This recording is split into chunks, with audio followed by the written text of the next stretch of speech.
At the school concert, my sister's kids held up a sign that said, "Crying is not singing," right behind my son. The class laughed. Even the teacher smiled. My sister leaned over and said, "Come on, it is just a joke. Do not overreact." I smiled. That night, I simply reviewed the funding allocated to her daughters and submitted one form. At 6:13 a.m., she texted, "Why is the principal asking TO meet with me?" I sent a screenshot of the sign. Captioned, I remembered the sign. "My name's Ian. I'm 36. I do numbers for a small nonprofit that funds arts programs in public schools. It's not glamorous, but I like clean spreadsheets and clear rules. I'm also a single dad to an 8-year-old named Noah who keeps a green stuffed dinosaur under his pillow and sings when he's nervous." Friday night was the spring concert. The cafeteria smelled like floor wax and popcorn. Folding chairs scraped the linoleum. Parents lifted their phones like tiny moons. The paper banner over the stage said, "Let your voice be heard," in letters that drooped a little at the end. Noah had a short solo. 8 bars he'd practiced at our kitchen table until his throat got tight. Sometimes the notes cracked, and he cried, and then hiccuped and tried again. I told him that meant he cared. "Crying is allowed," I said. "We keep going anyway." My sister, Julia, sat 2 rows ahead in a blazer that looked expensive in a way you're supposed to notice. Her daughters, Ava and Mia, were in the front row of the choir because of course they were. They're the little stars. People say it like a brand. The lights dimmed. Miss Porter, the choir director, did her whole bright smile routine. "We're so proud," she said into the mic. Everyone clapped, even though nothing had happened yet. The kids shuffled on. Noah glanced at me from the risers, searching, and I gave him the thumbs up we practiced. He took a breath. Then 2 neon pink poster boards rose up at the back of the room like flags. Black block letters. Clean lines. The kind of handwriting you make slowly with a ruler. "Crying is not singing." Held high. Held by my nieces. Held directly behind my son. For a second my brain didn't compute. Then the sound hit. A quick burst of laughter, the kind that spreads because laughter spreads. A dad snorted. A kid whispered, "Look." A mom tilted her phone to get the sign in frame. Miss Porter looked up and smiled. Not big. A twitch at the mouth like an approval stamp. Noah missed his cue by a beat, swallowed, tried again. The first note wobbled like a bicycle tire over gravel. He kept going. I sat absolutely still because I know how this works. If I stand up, I'm making a scene. If I stay, my kid is alone in it. Julia leaned back just enough for her perfume to hit me. "Come on," she whispered. "It's just a joke. Don't overreact." Her teeth flashed. I felt something in my jaw lock. Noah finished. Polite applause. Programs rustled. The sign dipped out of sight like a trapdoor closing. I watched my kid look for me again. I made my face soft, clapped, mouthed "good job," and wanted to tear cardboard with my teeth. After, the hallway plugged with kids in white shirts and black shoes that pinched. I hugged Noah. He pressed his forehead into my chest for half a second like he could recharge there. "Did you see the sign?" he asked, small voice. "I saw you," I said. "And I heard you." He nodded like he wanted to believe that could be enough. Julia floated over with her phone still up. "Ava and Mia crushed it," she said to no one. Then to Noah, "Good job, buddy." Then to me, "Light and kind the way you talk to a dog that doesn't jump. Seriously, don't make this a thing." I smiled. It felt like a crack in glass. We went home. Noah fell asleep with the dinosaur tucked under his chin. I stood in the kitchen with the program folded in my fist and listened to the fridge hum. No yelling. No texts. No forms. Just a quiet I hadn't felt in a long time. The kind that happens right before you draw a line you should have drawn years ago. The joke wasn't random. It was the last bead on a string. Julia and I grew up in a house where "don't overreact" meant "don't make me look at what I did." If she teased and I protested, I was sensitive. If I went quiet, she won. Our parents liked peace. Peace meant me swallowing it. I became useful early. After Dad left, I helped with bills, fixed the leaky sink, took the weekend shift at the grocery store and the night shift in the campus computer lab. Julia was the fun one. The stories about her were always big. She lit up the room. She has a sparkle. I was the steady one. The story about me was, he'll figure it out. When Julia had Ava and Mia, useful became permanent. She called me Uncle Ian the lifesaver, and then put me on every autopay. "It's just until I get ahead," she said. Piano lessons started. Then voice lessons, gymnastics, shoes for competition, matching hair bows that cost more than Noah's sneakers. If I hesitated, Mom said, "She's raising two girls. You know how hard that is." If I said yes, I got a thumbs up emoji in the family group chat and a bill the next week. I work at a nonprofit that gives micro grants to arts programs. I know the rules: conflict of interest, transparency, receipts. I'm the one who emails the PTA treasurer at Noah's school to ask for their 990s and cheer when someone labels a line item correctly. I follow process because process keeps people honest. Julia loves that I do money. She says it like I carry a portable bank. "Can you just submit that reimbursement for me?" Ugh, the forms. Can't you shuffle the PTA budget to cover the risers? You know how to make numbers behave. The girl's teacher takes payments on Venmo now. Just throw it on yours. I'll square up. She never squared up. I told myself it wasn't for her. It was for the kids.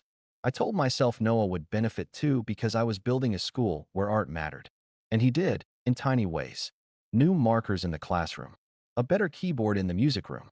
But every time the month ran tight and Noah asked about guitar lessons and I said, "Maybe in summer," I felt something pinch. There were other things. The subtle stuff that sits in the corners and molds.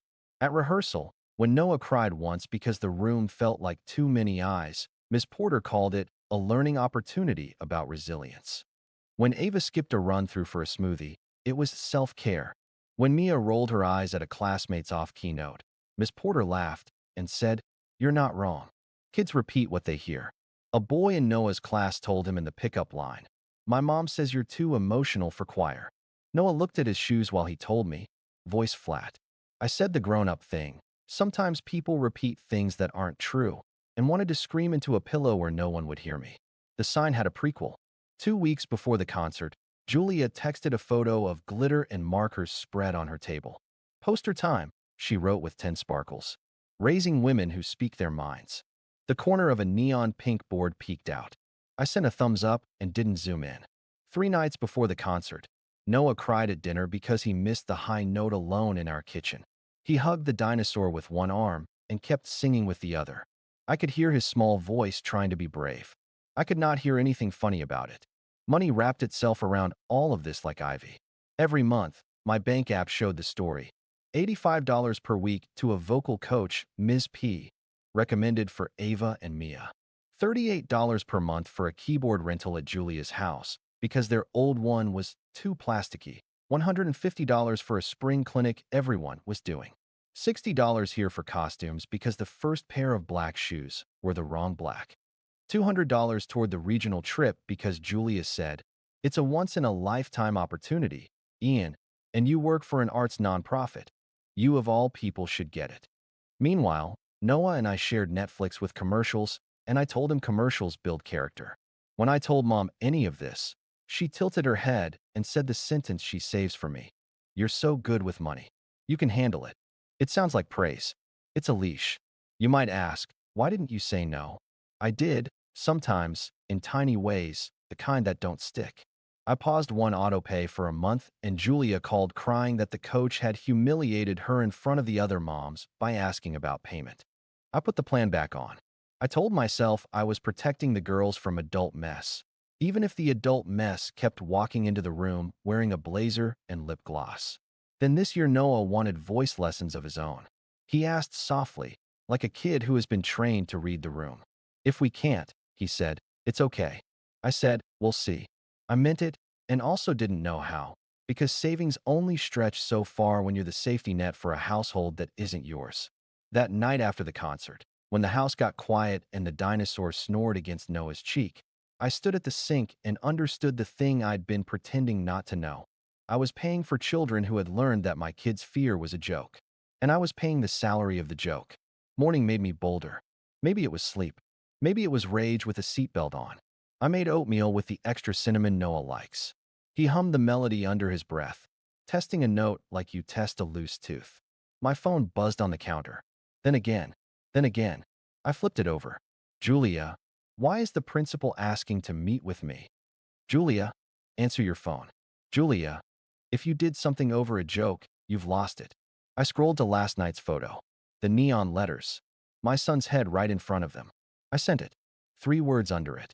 I remembered the sign. Dots. Then flood. Julia, you're unbelievable. Julia, you could have talked to me. Julia, are you trying to get my daughters suspended? Me. I'm trying to keep my son safe. 30 seconds. Then my mother jumped in like a ref who missed the first half. MOM. Ian, call your sister. This is a misunderstanding. Me. The misunderstanding is over. The school email came at 8:11 a.m. Parent meeting. Incident at spring concert. Principal Chavez. Ms. Porter. Me. In a separate thread, Julia's slot an hour later. That told me what I needed to know. They weren't going to let her steer this with volume. I dropped Noah at a friend's for Minecraft and walked into a room that smelled like whiteboard markers. Dr. Chavez had the posture of a person who has defused many ridiculous adult fires. Ms. Porter looked small in a way she never looks on stage. Mr. Hale, thank you for coming, Dr. Chavez said. I read your report. I slid my phone across the table. This is what my son was looking at. Ms. Porter winced. I didn't read it from where I was, she said fast. You smiled, I said. Color rose. It was a nervous reaction. Dr. Chavez didn't waste time. Were students told not to bring signs? Yes, Ms. Porter said. Were the students holding the sign reminded? After the number, she said. After, I repeated. Dr. Chavez looked at me. I'm sorry this happened. We'll address it under our policy. I don't want public shaming, I said. I want adults to act like adults. We will, he said. It was said like a promise, not a performance. We discussed practical things. Seating changes at lunch for a week. A counselor check-in. An alternate rehearsal space if Noah wanted it. When we were done, Miss Porter asked, quiet, does Noah still want to sing at the end of year assembly? He does, I said. But he doesn't want a mic right up in his face. She nodded. We can do that. I stepped into the hallway and met Julia coming down it like a storm front. Sunglasses on top of her head, phone in hand like a weapon. You, she hissed. What did you say? They used the word policy with me like I'm a criminal. Hi, I said. The principal will explain. You filed a report? She planted herself in front of me. Over a poster? They didn't even put his name on it. They didn't need to, I said. They stood behind him. It was funny, she said, finally dropping the nice voice. Everyone laughed. Even Ms. Porter. Everyone didn't, I said. And even if they did, jokes only count when everyone's laughing. You think you're better because you pay for everything? She snapped. Because you sit on your little board and sign checks? You think that makes you a father? He's soft, Ian. I'm trying to teach him. Don't talk about my son like that, I said. Calm. Not loud. Not ever again. She leaned in. Lower voice now, searching for a bruise. You're nothing without us. The school listens to me. People like me. People like you, I repeated. Got it. She flung open the conference room door. It hit the stopper with a bang. They'll see through you, she threw over her shoulder. They always do. I exhaled and felt the floor under my shoes. Solid. From the parking lot, the family group chat lit up like a pinball machine. MOM, your sister is devastated. AUNT, what happened? I heard some crazy story. Julia, he filed a police report. She didn't know the difference. Or didn't care. He wants my girls expelled. Not true. I attached one photo, the sign. No caption. Then I did the thing that terrified me and also set me free. I opened my personal spreadsheet, took a screenshot of the totals with names blacked out, and posted that too. Me. 12 months. $7,842 to your kids' lessons, rentals, clinics, costumes. Years before that too. This ends today. Not to punish. To protect. Silence. Then the pivot I knew would come. Julia, what will happen to us? Not the girls. Us. Me. You'll parent your kids. I'll parent mine. At 6:13 a.m. the next day, another text from Julia. Why is the principal asking T.O. meet with me? I sent the screenshot again and wrote. I remembered the sign. Then I put my phone on Do Not Disturb and made pancakes shaped like dinosaurs because Noah thinks that's hilarious. Consequences arrived like weather fronts. Some fast, some slow. The school moved first. Ava and Mia met with the counselor. They wrote apology notes. One was a sentence with a smiley face. The other said, we didn't think. Noah folded them both once, put them in his backpack, and didn't bring them up again. I didn't make him. Dr. Chavez sent a message to the choir list. No signs at performances. We aim for an inclusive environment. It was bland on purpose. But at the next rehearsal, I watched Ms. Porter stop a snicker with one look and say, "We are here to support each other," and mean it. She crouched to Noah's height later and said, "You have a beautiful tone." He stared at the floor and nodded. Trust takes longer than an email. The PDA president called to make sure I hadn't used my nonprofit role to target a family. I invited her to the office. I printed policies. I showed recusal forms. I opened the ledger. "If there's a line I shouldn't have touched, flag it," I said. She couldn't. We added new guardrails anyway. No officers submit reimbursements for family. No auto-pays to members. Everything through the official email. Boring fixes that matter. Money changed the house most. The minute I stopped funding a second family, my life got quiet. The first month, I had enough left to sign Noah up for a beginner voice class with a gentleman named Mr. Lee who tapped a pencil to help with rhythm and said, "The note is a place you land, not a cliff." Noah loved him. He practiced without crying. When his voice cracked, he laughed. I did too. We bought a used karaoke mic for the living room. We ate burritos on Tuesdays and made a rule that whoever hit the high note got the last bite of guacamole. He usually won. I let him. Julia did what Julia does. Facebook posts about weaponizing bureaucracy. Instagram stories with Bible verses about forgiveness. A long text to me that began, "You have always resented me," and ended, "You destroyed my daughter's dreams." I blocked her for a week and slept through the night for the first time in months. The practical hits piled up on her end. The coach emailed for payment. The rental company sent a past due notice. The music app stopped working on her phone. She texted, "You're really doing this to them?" I replied, "I stopped doing this for you." A cousin messaged me privately, "I thought you were stingy. Now I see. They used you." That one I read twice. Not everyone approved. My mother called every few days with new angles. "You've divided the family. This is not what your father would want. Money shouldn't be a weapon." I said the same thing each time. "It's not a weapon. It's a boundary." She asked to meet alone. We sat in a diner with sticky menus. "Your sister is hurt," she started. "So is my kid," I said. I'm not excusing the sign. "It was wrong," she said. She said it like swallowing something sharp. But cutting them off, the timing.